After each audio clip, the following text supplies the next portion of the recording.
Nous sommes le 1er novembre. Shalom. Nous lisons dans Jean chapitre 14 au verset 27. Je vous laisse la paix, je vous donne ma paix. Moi, je ne vous donne pas comme le monde donne. Que votre cœur ne se trouble pas et ne s'alarme pas. Les disciples ont été troublés par l'annonce de Jésus qu'il allait bientôt les quitter. En tant que maître et père, il les a réconfortés en les appelant petits-enfants. C'est un diminutif affectueux utilisé par les enseignants juifs pour leurs élèves.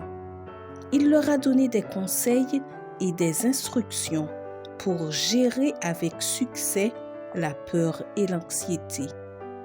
S'aimer les uns les autres, croire en ses promesses, respecter ses commandements et expérimenter sa paix.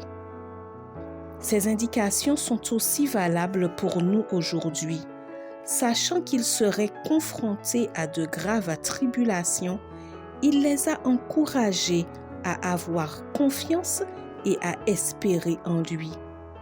Il ne leur a pas dit ce qui allait leur arriver, mais il les a seulement invités à être confiants. Pour faire confiance à Dieu, nous n'avons pas besoin de savoir quelles épreuves nous allons affronter. Il nous faut simplement être assurés que quoi qu'il arrive, il est à nos côtés. Faisons ce qu'il demande, acceptons sa volonté et apprécions les surprises de la vie. Jésus a assuré aux disciples qu'il allait préparer une place.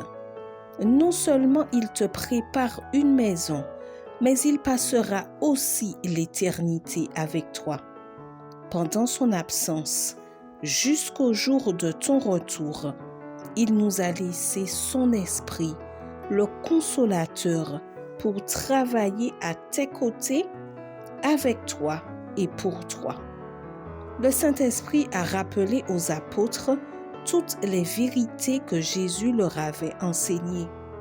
Si tu étudies ta Bible, il te rappellera ces paroles lorsque tu en auras besoin et il te persuadera de faire la volonté de Dieu. Le résultat de son action dans ta vie est une paix durable et permanente.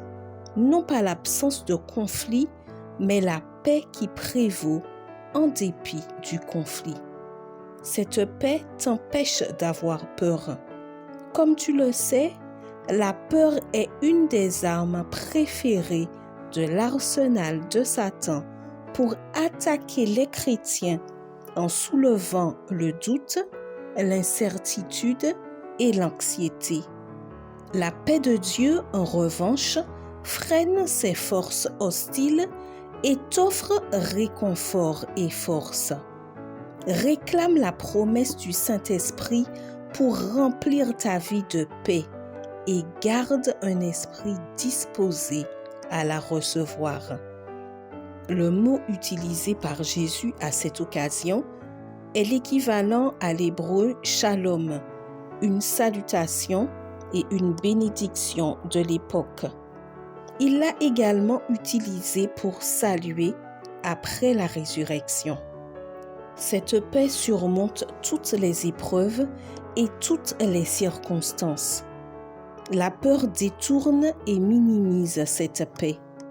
Aussi, Jésus nous ordonne-t-il de ne pas avoir peur afin de ne pas perdre cette bénédiction. Son désir est que tu jouisses de la tranquillité de l'âme et de sa joie permanente. C'est le plus grand héritage qu'il a laissé à ses disciples, car il est l'auteur, le promoteur et le gardien de cette paix. Que ton cœur en soit rempli et il ne restera plus un seul recoin disponible pour la peur. Bonne journée et que Dieu te bénisse.